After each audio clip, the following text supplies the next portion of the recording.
How to change FYP TikTok. To get started, first of all, open up the TikTok application on your phone.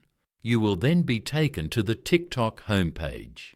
Here, you can explore and view TikTok Reels. On this page, go to the bottom right corner and tap on Profile. Here you can edit and view your profile information. Now go to the top right corner and tap on the 3 horizontal bars. Then go to Settings and Privacy. After that, go to Content Preferences.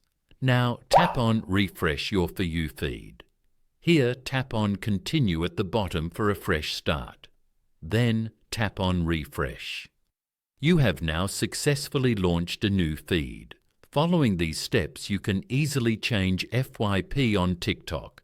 Thank you for watching. Please leave a like if this tutorial helped you, or leave a comment below if you have any questions related to the video.